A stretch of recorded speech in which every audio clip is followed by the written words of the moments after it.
जी business मना रहा है वेल्थ क्रिएशन वीक। और जी हाँ, 24 मार्च 2020 में जब आपने देखा कि निफ्टी 7,500 पर आया, लोगों को लगा कि ये क्या हो गया, इससे ख़राब दिन तो हो नहीं सकता हमारी ज़िंदगी में, हमारे निवेश के इतिहास में। लेकिन हमने सोचा, क्या वाकई में ये इतना ख़राब दिन है? क्या वाकई में ये मनहूस और पनौती वाला दिन है, या फिर ये वो दिन है जहाँ समझदार और बेहतरीन बिजनेस करने वाले इन्वेस्टर्स को मिले वो शानदार मौके जिनके चलते उन्होंने बनाई एक तगड़ी वेल्थ। और इसीलिए हमने इस दिन को चुना है वेल्थ क्रिएशन डे के तौर पर। और ये पूरा हफ्ता हम मना रहे हैं वेल्थ क्रिएशन वीक। और इस वेल्थ क्रिएशन वीक में हम आपकी मुलाकात करवा रहे हैं हर रोज़ देश के जाने माने दिग्गज वेल्थ क्रिएटर से। और आज इस कड़ी में मैं आपको मिलवाने जा रहा हूँ एक बेहतरीन वेल्थ क्रिएटर से। जी हाँ, जिन्होंने बहुत ही छोटी उम्र में अपने इक्विटी निवेश को शुरू किया और आज वो 100% अपना पूरा का पूरा काम अगर कोई करते हैं तो वो है सिर्फ इक्विटी इन्वेस्टिंग का। और उससे आप अंदाज़ा लगा सकते हैं कि आप सिर्फ शेयरों में पैसा लगा कर और एक अच्छा इन्वेस्टर बन के कितने बड़े और सक्सेसफुल निवेशक बन सकते हैं। 2006 से ही इन्होंने अपने इक्विटी पोर्टल की स्थापना की, उस समय जब पोर्टल्स वगैरह ये सब जाने माने नहीं जाते थे, और अब वो अच्छा खासा अपना पोर्टफोलियो संभाल रहे हैं। जी हाँ, आइए मुलाकात करते हैं बसंत माहेश्वरी साहब से। बसंत माहेश्वरी एडवाइजर्स LLP के संस्थापक। बसंत सर, बहुत बहुत स्वागत है आपका। आपने इतनी सारी किताबें लिखी है, खुद आप सुबह शाम दिन रात अपने आप को इक्विटी मार्केट के साथ जोड़े हुए हैं। फुल टाइम यही करते हैं सर?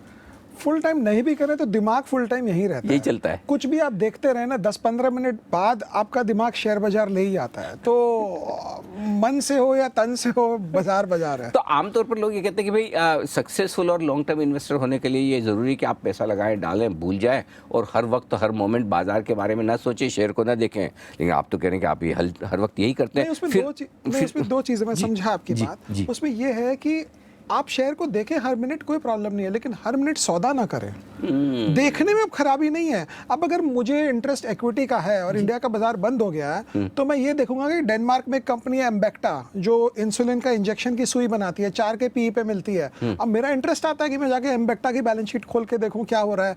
तो ये नहीं देखते लोग, और बट इंटरेस्ट की बात है ना, मतलब कि अब आप एक बार इक्विटी में आ गए और अगर आप सैटरडे संडे पूरा डिस्कनेक्टेड हो गए और मंडे को फिर आप स्विच ऑन कर लिए, मतलब आपको अपनी जो इक्विटी है ना उससे उतना लगाव नहीं है।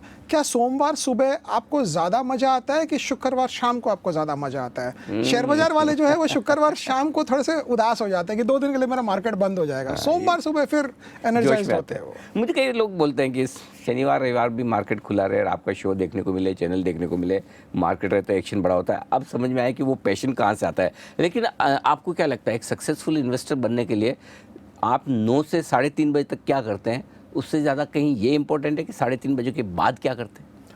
अनिल जी बिल्कुल करेक्ट। और उससे सबसे बड़ा इंपॉर्टेंट है आप सोचते क्या हैं। आप क्या 5,000 10,000 कमाने का सोच रहे हैं तो आप 9 से 3:30 देखें या नहीं देखें कुछ नहीं होना है। अगर आप ये सोच रहे हैं कि मुझे 5 करोड़ रुपए कमाना है बाजार से, मेन आपका फोकस कहाँ है, आपका विजन क्या है? आप दिन डे ट्रेडिंग में 2-5 हज़ार कमाने के सोच रहे हैं कि over a life time 5 crore कमाने की सोच रहे हैं? जहाँ 5 करोड़ कमाने का सोचेंगे ना, आप ये छोटा मोटा काम करना ही बंद कर देंगे कि ये ऊपर बेच दे, नीचे ले ले, 2 रुपए नीचे लगाओ, 5 रुपए ऊपर बेचो। वो जो दिमाग आपका एक्चुअली कंटामिनेट करता है, जिसको हम अंग्रेजी में कहते हैं पोल्यूशन कर देता है दिमाग में। और जहां आप सोचेंगे मुझे 5 करोड़ कमाना है, तो आप रिवर्स वर्क करेंगे कि मेरे पास इतने रुपए हैं, मेरे को 5 करोड़ पहुंचना कैसे है। अब वो पहुंचने के लिए क्या डायरेक्शन होगा वो फिर अपने आप आपको पता चलने लग जाएगा। ये बात सही है कि मतलब जब इस मार्केट में आना है छोटा सोच के आए तो फायदा क्या है? छोटा सोचना है तब तो फिर आप कोई भी दुकान खोल लीजिए, नौकरी कर लीजिए। यहाँ इतना झेलना और उसके बाद भी मिलना इतना ही, तब तो फिर कोई बोलते हैं ना बहुत नाइंसाफी। बहुत नाइंसाफी। झेलने वाली बात पे ही आता हूँ। हमने बहुत झेला 2020 में। मार्च 24 को 7,500 के आसपास निफ्टी पहुंचा भी, और लोग बड़े परेशान थे कि भाई ऐसा ख़राब दिन ज़िंदगी में कभी ना दिखा है। आपको क्या लगता है दिन वाकई में ख़राब था या बहुत बड़ा मौका देने वाला? देखिए सच पूछेंगे तो हाइंडसाइट में, क्योंकि हम फुल्ली इन्वेस्टेड थे, हमारे लिए तो खराब दिन था। अच्छा। जिसके पास पैसा था उसके लिए तो उससे बढ़िया दिन ही नहीं था कोई। और फ़र्क ये है कि उस समय पोर्टफोलियो की भी लगी हुई थी और जान की भी लगी हुई थी। आज के दिन जान अपने पास है, सिर्फ पोर्टफोलियो थोड़े से डाउन है जो रिकवर हो सकते हैं। तो उस समय से जो मौका जो आया, जिसके पास पैसा था उसके लिए तो उससे बढ़िया कोई दिन ही नहीं था। क्योंकि मैंने आपसे भी पीछे बात हुई तो मैंने बोला कि आपके पास दो ऑप्शन थे, या तो आपको कोविड हो जाता और आप मर जाते, तो आप मर जाते तो आपके रुपए तकिए के नीचे हो या डीमैट के शेयर में हो, क्या फर्क पड़ता है। तो कम से कम अगर आप जिंदा रहेंगे तो वो तो सिचुएशन बनाओ कि मैं जिंदा रहूंगा तो पैसे को मैं यूज करूं। और बहुतों ने उस समय मौका उठाया उस मंदी का, और जो फुल्ली इन्वेस्टेड थे हमारे ऐसे लोग, वो तो हम लोग इंतजार करते थे कब वैक्सीन आएगी और कब हमारा बाजार वापस ऊपर जाएगा। पोर्टफोलियो के लिए वैक्सीन भी चाहिए थी हेल्थ के साथ साथ, और वो हुआ भी। लेकिन कई बार ऐसा होता है कि जानते हम सब हैं, पता है हमें उस वक्त पैसा लगाना है, लेकिन इसमें पहली चीज़ तो ये कि वो वक्त आ गया है, वो कैसे पता चले कि हाँ यही वक्त है पैसा लगाने का सबसे सही समय, उसको पहचानना कैसे? देखिए, जो बड़ा पैसा लगाए हैं ना, बनाए हैं बाजार से, वो ये टाइमिंग पे ज़्यादा दिमाग नहीं लगाए हैं। वो क्या खरीदें उस पे ज़्यादा दिमाग लगाएं बजाय कि कब खरीदें। सो कब खरीदें जो है ना, वो हमारा दिमाग को क्लाउड करता है। जैसे 90% हमारे इंडस्ट्री के लोग 90% अपना टाइम लगा देते हैं कि मार्केट ये 10% घटेगा कि बढ़ेगा, जबकि 10% घटे या 10% बढ़े में किसी की कोई ज़िंदगी में मैजिक नहीं होने वाला। जैसे मैं बोलता हूँ, शेयर ऐसा खरीदो जिससे आपकी गाड़ी ना बदले, आपका घर बदल जाए। तो ये सोचने वाली बात है। तो अगर आप फोकस अपना सही रखेंगे तो कंपनियां ढूंढे, और अगर आप एक कंपनी ले लिए थोड़ी महंगी तो कोई प्रॉब्लम नहीं है, वो घटेगा तो अपने आप बढ़ जाएगा। लेकिन इंपॉर्टेंस ये बात की है कि यहाँ से अगर मेरा शेयर 5 गुना हो रहा है तो 20% घट भी जाएगा ना, तो कोई प्रॉब्लम नहीं है। मेरे पास और पैसा नहीं है तो भी कोई प्रॉब्लम नहीं है। वो डेस्टिनेशन इंपॉर्टेंट होना चाहिए, हम जा कहाँ रहे हैं। जाना दिल्ली और चेन्नई की ट्रेन में बैठ गए तो प्रॉब्लम ही होगी। और एक्चुअली दिक्कत तो ये कि अगर सोच ही 20-25% कमाने की और उसमें 10-15-20% नीचे हो जाए तो तकलीफ है, लेकिन अगर सोच आपकी है कि 5 गुना करना है तो 20-25% में और मुंह में पानी आता है। ये बात सही है। तो चलिए, ये तो आपने कहा कि मौका देखकर उस वक्त क्या कुछ ऐसे संकेत हैं आपको लगता है, जो आपने इतने सारे बुल रन देखे हैं, बेयर रन देखे हैं, इतने मार्केट मंदी के भी देखे हैं, कब आपको लगता है कि ये समय आ रहा है जब वाकई में ना हमें फुली इन्वेस्टेड हो जाना चाहिए? देखिए, मैं बहुत सिंपली बताता हूँ। एक दो बहुत कॉमनली यूज्ड वर्ड्स होते हैं, एक मल्टी बैगर और एक होता है कंपाउंडर। करेक्ट। तो हम तो बचपन में कंपाउंडर उसको समझते थे जो बोलता था पीछे मुड़ो और एक सुई लगा देता था। तो शेयर बाजार ऐसा है कि इसमें सुई तो हर वक्त लगता है, हर आदमी सुई लगाता है। तो कंपाउंडर और मल्टी बैगर में ये फर्क है, दर्शकों के लिए बता रहे हैं कि मल्टी बैगर वो शेयर है जिसका पी भी बढ़ता है, प्राइस अर्निंग्स रेशियो, और ईपीएस भी बढ़ता है। तो प्राइस अर्निंग्स रेशियो 20 से 40 हुआ और ईपीएस समझो 100 से 400 हुआ, तो 4 गुना अर्निंग बढ़ी और 2 गुना वैल्यूएशन बढ़ा, 8 गुना पैसा बन गया। कंपाउंडर वैसे बेचारे बूढ़े इंसान हैं, हाँ, जो बस पी ऑलरेडी 70 का है उनका, उससे ऊपर वो दौड़ नहीं सकते हैं, वो सिर्फ ईपीएस ग्रोथ देते हैं। तो एक नॉर्मल आदमी को पहले ये फिगर आउट करना चाहिए कोई भी स्टॉक लेने के पहले कि क्या ये कंपाउंडर है कि क्या ये मल्टी बैगर है। अब कोई बोलेगा मुझे कि नेस्ले मल्टी बैगर है, तो 80-90 के पी से नेस्ले 200 का पी नहीं जा सकता है। नेस्ले तो आमतौर पे एग्जांपल के तौर पे दे रहे हैं, अल्ट्राटेक ले लीजिए, कोई भी स्टॉक ले लीजिए। तो अगर पी उसका बहुत बढ़ चुका है तो वहां से पी में एक्सपेंशन की कोई गुंजाइश नहीं है। तो आपको पहले ये फिगर आउट करना है कि आप कंपाउंडर लिए हैं कि मल्टी बैगर। अगर आप कंपाउंडर लिए हैं तो कंपाउंडर वैसा रिटर्न समझिए कि 15, 16, 17 आ गया तो भाई बहुत अच्छा है, बहुत बढ़िया है। अगर आप मल्टी बैगर लिए हैं तो पी रेशियो कितना बढ़ सकता है वो सोचना चाहिए। ये इंटरेस्टिंग चीज़ आपने कही कि दोनों में ये बड़ा फ़र्क है कि एक साथ आपकी कमाई भी बढ़े और उसके वैल्यूशन भी बढ़े। अच्छा सर, एक और चीज़ है कि आमतौर पर अब हम पीछे मुड़ के देखते तो लगता है हाँ हाँ हाँ बढ़िया टाइम था, पैसा लगा लेता है, कितने मोटे पैसे बन जाते 3 ही साल में, 2 ही साल में। लेकिन जब ये समय आता है तो हिम्मत नहीं होती पैसा लगाने की। हिम्मत तो छोड़िए, ऐसा लगता है जो है वो भी सारा बेच डालें। सो उस वक्त ये जो इतना डर है कि सारा बेच दें, लेने का तो भूल जाओ, और कोई शेयर खरीदने की बात कहे या कोई पैसा लगाने की बात करे तो मतलब ये मेरी जेब पे डाका डालने वाला है, इस तरह की जो फीलिंग आती है, ये आम निवेशकों में ये बहुत कॉमन है। इससे कैसे बचें? देखिए, तेजी के बाजार में दुख यही रहता है कि नीचे क्यों नहीं लिया, और मंदी के बाजार में दुख ये रहता है कि ऊपर क्यों नहीं बेचा। ये बहुत नॉर्मल है। आपको एक साइकिल गुजरना होगा, आपको पहले पैसा कमाना होगा किसी ढंग से अपने मन को कंट्रोल कर कर। जब एक बार आप कमाने लग जाएंगे ना, तो उसके बाद आपको पता चलेगा कि नीचे में ही लेना बनता है, और ऊपर में नहीं भी बेचे तो भी ठीक है, लेकिन नीचे में लेना बनता है।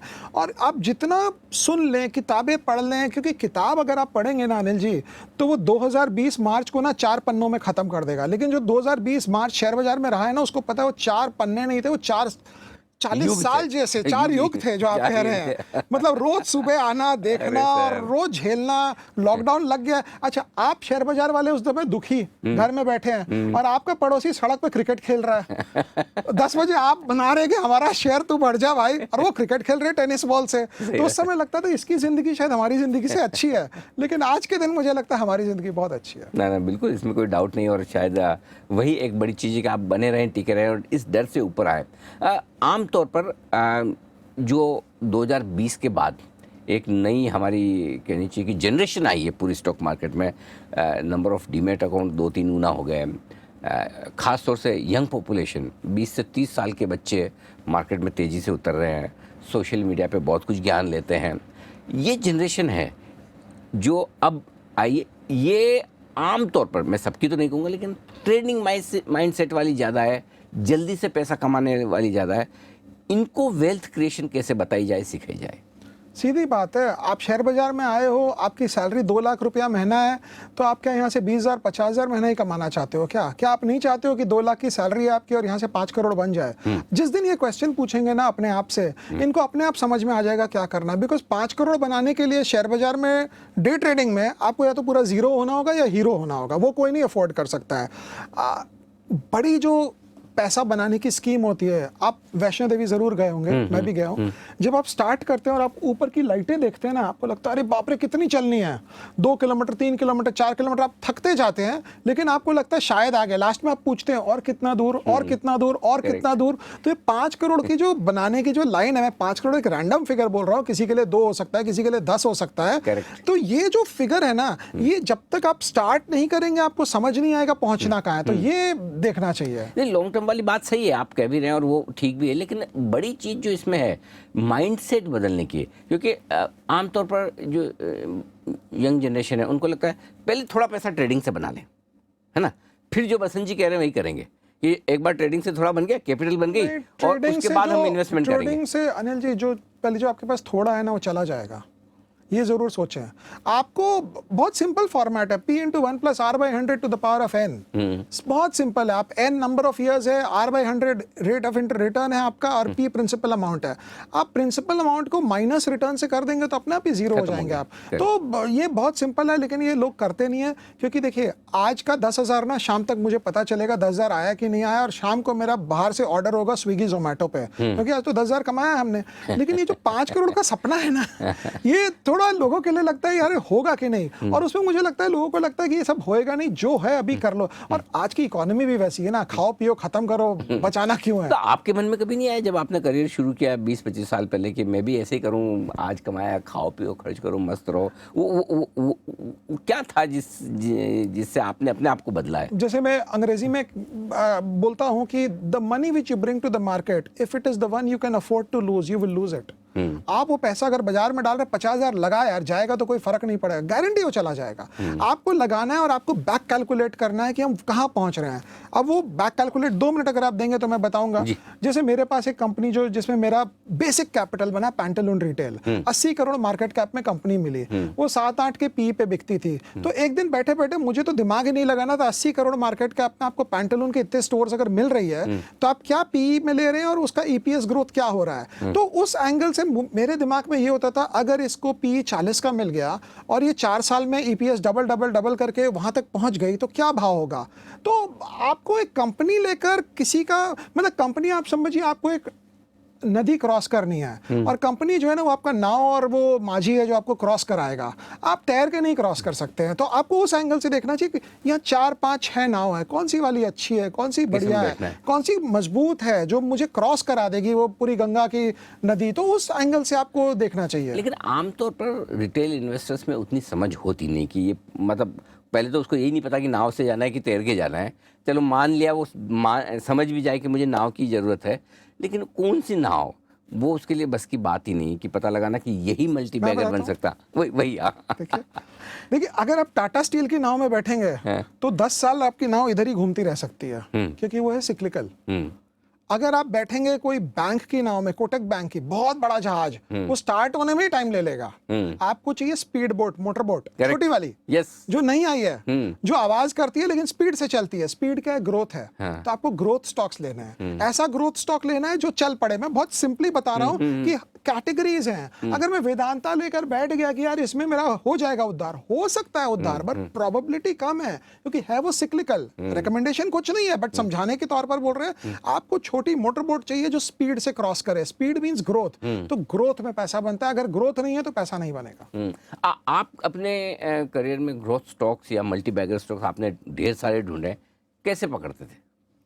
हम लोग ग्रोथ के लिए पागल थे। मतलब ग्रोथ मिल जाए तो और कुछ नजर ही नहीं आता था। मतलब पैंटालून ऐसा था, वो अपनी इन्वेंट्री को selling price minus gross margin पे रखता था, कॉस्ट पे नहीं करता था। आप तो चार्टर्ड अकाउंटेंट, आपको पता है कॉस्ट और market value whichever is lower होता है। Absolutely. अच्छा, वो 200 करोड़ का प्रॉब्लम था उसमें। ये सोचने की बात है, कई बार कंपनी में आपको प्रॉब्लम नजर आती है। तो एक दिन बैठे बैठे बड़ा चिंता था, क्या हुआ क्या नहीं। तो मैंने बोला अगर 200 करोड़ का ही प्रॉब्लम है ना, अगर अकाउंटिंग इशू है तो चलो इसको रख लो। लेकिन कई बार कम नॉलेज होना बहुत इंपॉर्टेंट होता है, बिकॉज ज्यादा ज्ञान होने से ना आप वो स्टॉक से ज्यादा उसमें बैठ के जब आप 24 घंटा रिसर्च करोगे ना तो जरूर 5-5 कीड़े निकाल लोगे आप उसके अंदर। ये प्रॉब्लम है, वो प्रॉब्लम है। अगर ग्रोथ है और प्राइस अर्निंग्स रेशियो अनाप शनाप नहीं है तो पैसा बनेगा। ग्रोथ लॉन्जिविटी वाली होनी चाहिए। 3 साल, 4 साल, 5 साल तक ग्रोथ होए तो आपको लेना है, नहीं भी हो तो क्योंकि आपको लग रहा है ग्रोथ है, मार्केट को अगर नहीं लगेगा ग्रोथ है तो आपका नहीं चल सकता है। तो वो एक बहुत पिक्यूलियर प्रॉब्लम है। जैसे हमारी एक JSW स्टील करके कंपनी है सिक्लिकल, लेकिन आप 20 साल का हिस्ट्री देख लीजिए कैसे ग्रोथ करती है। वो रिकमेंडेशन कुछ नहीं है वो, बट मैं आपको उदाहरण के तौर पर दे रहा हूँ। तो कई बार सिक्लिकल में भी ग्रोथ निकल जाती है, और कई बार यूनाइटेड स्पिरिट जैसी कंपनी जिसको ग्रोथ होना चाहिए वो बेचारा ग्रो ही नहीं कर पाता है। तो वो एक सेकेंड लेवल एनालिसिस है, बट मोटा मोटी ग्रोथ चाहिए। ग्रोथ मजबूत होना चाहिए, और अगर अच्छी ग्रोथ है और उसके साथ आप प्रमोटर का अच्छा होना जरूरी है। या आप प्रमोटर भी होगा तो पैसा बना देगा। अच्छा। मैं 2002 में अनिल जी आप मुझे यूनिटेक दिलाए होते, मैं कभी आपको कंप्लेन नहीं करता। प्रमोटर तो अच्छा नहीं था ना। अगर बुल रन आता है ना तो प्रमोटर उतना मैटर नहीं करता, मैंने देखा है, बिकॉज वो फिर स्टॉक चलता है पूरा दमादम। बट नॉर्मल आमतौर पर अगर आपको 10 साल के लिए रखना है तो प्रमोटर बहुत अच्छा होना चाहिए। हाँ, लंबा रखना है तो फिर अच्छे प्रमोटर के साथ आप कंफर्टेबल हो सकते हैं। अच्छा, अब एक चीज़ और जो मैं जानना चाहता हूँ, आमतौर पर लोग ये सोचते हैं कि भाई चलिए लंबे समय में कहाँ वेल्थ बन सकती है। कुछ तो ऐसे थीम्स होंगी, कुछ तो ऐसे सेक्टर्स होंगे, कुछ तो ऐसे स्टॉक्स होंगे जो क्लियर कट दिखाते हैं कि हाँ भाई मुझे खरीदने में ज़्यादा रिस्क नहीं है, आप ले लो, बैठो शांति से 5-10 साल का व्यू बनाओ, आपके पैसे बन जाएंगे। तो private banks, private financials, bank से अच्छा प्राइवेट NBFC मेरे हिसाब से एक बहुत मोटा हिसाब से, और उसमें आप दूसरा नीचे वाला शेयर ढूंढने ना जाएं, जो लीडर है उसको पकड़ें। अच्छा, कंज्यूमर आप ले सकते हैं, $2000 का पर कैपिटा है इंडिया का, अगले 10 साल में आगे पीछे रोते गाते हम $6-7-8 पहुंच ही जाएंगे। 1960 और 1970 में अमेरिका में कौन कौन सी कंपनियां कैसी की है वो इंडिया में अभी होएगा, बिकॉज उस समय उनका पर कैपिटा क्या था। तो अगर हमारा $2000 का पर कैपिटा है तो हमारे दर्शक जो ज़्यादा सर्च करते हैं, गूगल देखते हैं, उनको जाके देखना चाहिए अभी $2-2000 वाली जो बड़ी कंट्रीज है उनका $2-2000 पर कैपिटा कब था, उसके बाद क्या चला। जैसे गाड़ियों की सेल बढ़ी, कंज्यूमर बढ़ा, कंज्यूमर फाइनेंस बढ़ा, प्राइवेट फाइनेंशियल बढ़ा, क्योंकि $2000 पर कैपिटा में तो मैं आपको लोन भी दे सकता हूँ ना, $500 पर कैपिटा में बोलूंगा इसको क्या दूंगा, ये तो जो खाता है खत्म कर देता है। Correct. तो वो लोन बिजनेस, फाइनेंसिंग बिजनेस वो चलता है। तो मुझे लगता है कंज्यूमर और कंज्यूमर फाइनेंसिंग रिलेटेड जो है बैंक में, ये नहीं कि जो इंडस्ट्रियल इंफ्रास्ट्रक्चर को फाइनेंस कर रही है, वैसी बैंक जो कंज्यूमर फेसिंग है कम से कम। तो ये बहुत मोटे तौर पर अगर आदमी देखे तो बेसिक रिटर्न बन सकता है। और इंडिया में तो सीमेंट को इन लोगों ने FMCG बना दिया है, सारा कार्टेल है वहाँ पे। तो वो भी आप सीमेंट नहीं है, क्योंकि जैसे सीमेंट में ना आप चाइना से ला सकते हैं, नहीं आप चाइना भेज सकते हैं। वही वाली बात है, बाहर से कोई अंदर ना आ सके, अंदर से कोई बाहर ना जा सके, वैसी वाली बात। अच्छा, लेकिन हिंदुस्तान में इकोनॉमी के लिहाज से जो हमारी ग्रोथ है, उस लिहाज से जो एक ट्रेडिशनली कंजम्पशन, प्राइवेट फाइनेंस, ये तो अपनी जगह है। क्या कुछ ऐसे नए सेक्टर्स, नई थीम्स निकल कर आ सकती है जो वेल्थ बना दे लोगों की? देखिए नए में क्या होता है ना, प्राइवेट इक्विटी इतनी है, जैसे मैं आपको बोलता हूँ बहुत साल पहले कंपनी थी जेस्टाइल, बहुत, तो गूगल जैसे क्या है ना, गूगल हुई, अमेजन हुई, ये लोग कंपनियां बोलते हैं कर ले, तू काम कर ले, जितना करना है कर ले। जहां उसको लगता है ये $100 मिलियन के थ्रेशोल्ड पे आ गई है कंपनी, वो अपना डिवीजन खोल देते हैं। तो प्रॉब्लम छोटी कंपनियों में, नए बिजनेस में यही है, जब तक आप छोटे हैं आपको कोई परेशान नहीं करेगा।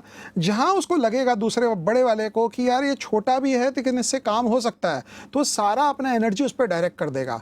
तो जैसे बहुत अमेरिका में कंपनियां हैं जो अमेजन के क्लाउड के पीछे छोटी छोटी खोल ली है, स्नोफ्लेक हो या आपको क्लाउड फ्लेयर हो, तो अमेजन भी बोलता तू कर, जितना करना है कर। जहां उसको लगेगा $1 बिलियन हो गया ना, वो एक डिवीजन को खोलेगा, बोला चलो लेट्स स्टार्ट डूइंग दैट। तो छोटी कंपनियां, अगर आप निश हो, आपका बहुत ही कोई एक्सक्लूसिव, कोई आपके पास कोई ब्रांड हो या एंट्री बैरियर हो, तो आप कर सकते हो। नहीं तो जहां वो बड़ी बनेगी, आप जेस्टाइल का एग्जांपल ले लीजिए, कैसे रातों रात गायब हो गई, पता ही नहीं चला। करेक्ट, सही बात है। अच्छा, एक और चीज़ जो है, जनरली वेल्थ क्रिएशन के मामले में हम लोग देखते हैं कि भाई इन्वेस्टर्स लॉन्ग टर्म वाली थॉट प्रोसेस नहीं ला पाते हैं।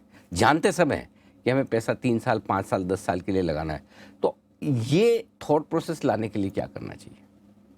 वही अनिल जी, आपको थॉट प्रोसेस के लिए आपको फाइनल टारगेट बड़ा करना होगा। मतलब अगर आप बैटिंग ही करने उतरे हो 150 बनाने को 50 ओवर में, तो 150 ही बनेंगे ना। अगर आप 350, 400 सोचोगे तो शायद आप कहीं पहुंचोगे, लेकिन आप 500 सोचोगे तो आप 50 पे ऑल आउट हो जाओगे। तो ये बहुत फर्क है कि कितना पहुंचना, कहां तक पहुंचना। तो अगर आप 50 ओवर में 500 समझोगे तो 50 पे ऑल आउट हो जाओगे। आप 150 समझोगे तो कोई फायदा नहीं हुआ।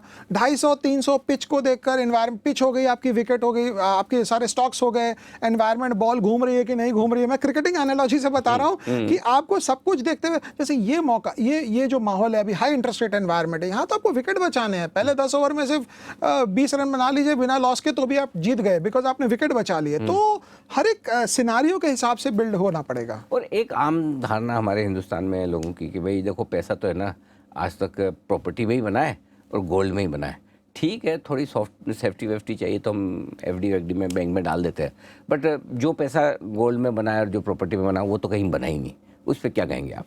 देखिए पहले एक कपल के होते थे 4 बच्चे, राइट। तो 25 साल, 30 साल, 40 साल बाद 2 छोड़ रहे हैं दुनिया को और 4 रिप्लेस कर रहे हैं उनको। There is an acute demand for new homes, क्योंकि 2 के हो गए 4, फिर 2 के हुए 3, अब हुए 2 के 2, अब तो 2 के 1 होते हैं, बिकॉज वर्किंग वुमेन होती है, उनको छुट्टी नहीं लेना होता है। तो पॉपुलेशन जब आपका ग्रोथ नहीं आएगा, तो एक इनहेरेंट प्रॉपर्टी का डिमांड जो है ना, वो ट्रिगर पॉपुलेशन ग्रोथ से आता है। तो आप उस एंगल से अगर देखेंगे, और जो भाव है प्रॉपर्टी के, साउथ बॉम्बे में कोई भाव है, न्यूयॉर्क वाले भाव आपने बना दिए, ये तो पानी पीछे कर करके निकाल देंगे जमीन बाहर। गोल्ड जो है आपका लॉन्ग रन में डॉलर का रिटर्न देता है मेरे हिसाब से। तो डॉलर और रुपया 3.5% हर साल डॉलर अप्रिशिएट करता है। अगर आप लंबा टान के देख लेंगे तो इन्फ्लेशन और डॉलर को ऐड कर दीजिए, उतना शायद आपको गोल्ड में रिटर्न मिल जाएगा। गोल्ड खरीद के कोई अमीर नहीं होता, अमीर होके लोग गोल्ड खरीदते हैं। क्या बात है, बिल्कुल। और बसंत सर, जाने से पहले एक आपका जो अनुभव, आपने किताबें भी लिखी, द थॉटफुल इन्वेस्टर, और काफ़ी कुछ आपने अपने अनुभव शेयर किए हैं। आपका कोई अनुभव, कोई किस्सा या कोई ऐसा गुरु मंत्र जो आप हमारे नए रिटेल इन्वेस्टर्स को देना चाहते हैं कि कैसे वेल्थ बनाएं? देखिए, पोर्टफोलियो डाउन होना तो सबका डाउन होता है। जो बोल रहा है मेरा डाउन नहीं होता है, वो ऐसे शेयर खरीदा है कि जब मार्केट बढ़ेगा तो उसका शेयर बढ़ेंगे भी नहीं। तो पोर्टफोलियो डाउन होता है, सबका होता है, किसी का 20, किसी का 25, किसी का 15, किसी का 30।